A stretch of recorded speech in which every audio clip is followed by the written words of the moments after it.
এরপরে যে বিধানসভা আসে এরপরে আবার কি বিধানসভায় হয়তো মুখ্যমন্ত্রী হবে।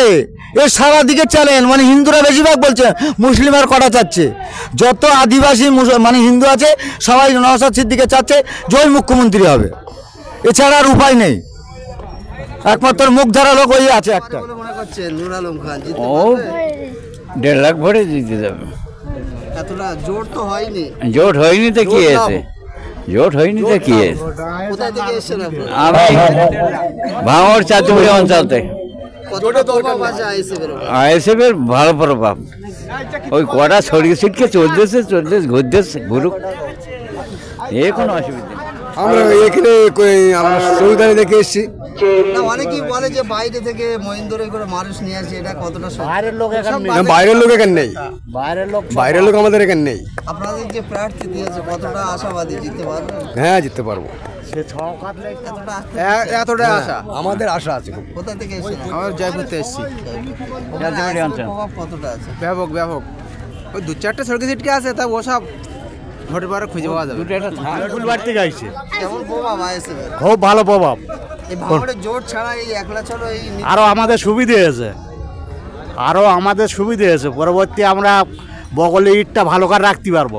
এই বগলে আর এবার ফক্সে যাচ্ছে, এক বগলে চেপে রাখতে পারবো, তার জন্য আমাদের সুবিধে। আপনাদের কি আত্মবিশ্বাস যে যাদবপুর লোকসভা থেকে জিতবে? 100 আমরা জিতে যাবো, কোনো অসুবিধে নেই। নওশাদ সিদ্দিকী এই যে 17টা প্রার্থী দিয়েছেন সব জায়গায়, মাস্টার অর্থফক কেমন লাগছে এই প্রার্থী? খুব ভালো লাগছে, সবটাই ভালো, কোনোটা খারাপ নাই, সবটাই ভালো।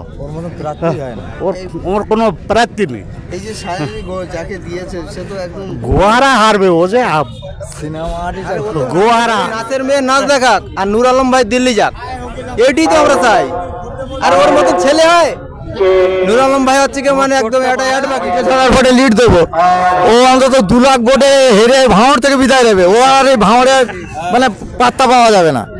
চোর আর চোর, হ্যাঁ, চোরগুলো সরাতে হবে।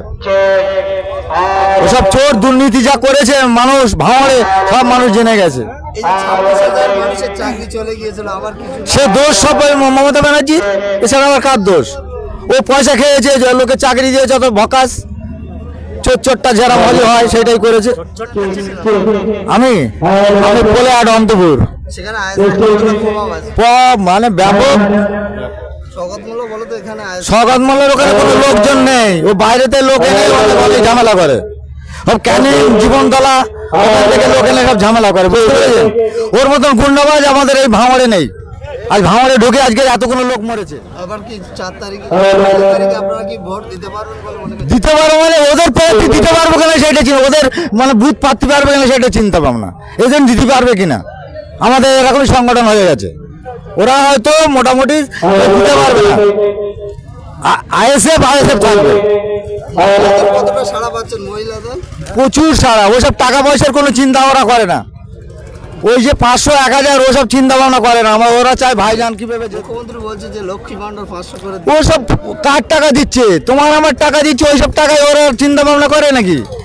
ওসব টাকা সব ভাকাস টাকা। আর সরষের তেলের দাম 150 টাকা, ও কি ওর মানে এর থেকে দিচ্ছে? আমার পয়সা আমার দিচ্ছে। এই যে আরাফুল ইসলাম জেলে আছে, সে একবার তোর দায়ী আছে, তার মধ্যে শওকত মোল্লা। ওরা নিজেরা গুষ্টি দণ্ড করে এটা করেছে। ওকে ডাপট দিয়ে রেখে দিয়ে আমরা যে করব, আমি পুরো ভাঙড়টাকে ক্যাপচার করব, আর সারা দুনিয়ার পয়সাগুলো আমি একলা খাবো। ও আর খয়রুল মিলে এটা করছে, বুঝতে পেরেছেন? এছাড়া আর অন্য কিছু নয়। কেমন দেখছেন এখানে? খুব ভালো, খুব ভালো, ভালো লোক আছে দেখতে পাচ্ছি। ওখানে কেমন প্রভাব আপনাদের ওখানে আছে? খুব একদম, কোন টিএমজি বলে ওখানে কোনো চিহ্ন বলে কেউ নেই। সিপিএম এর 34 বছর ডাল ধরেছি সুখের জন্য, শুকতে পেলুম না, ও ডাল ভেঙে গেছে, গল্প শেষ। তোমার টিএমসির ডাল ধরেছি, ও সুখের আশায়, ও ডাল শেষ। এবার আইএসএফের ডাল, শক্ত ডাল ধরেছি, সুখ কল্পার দেখ পাচ্ছি, পরে পাওয়া যাবে, আরও রেজাল্টটা পরে হলি।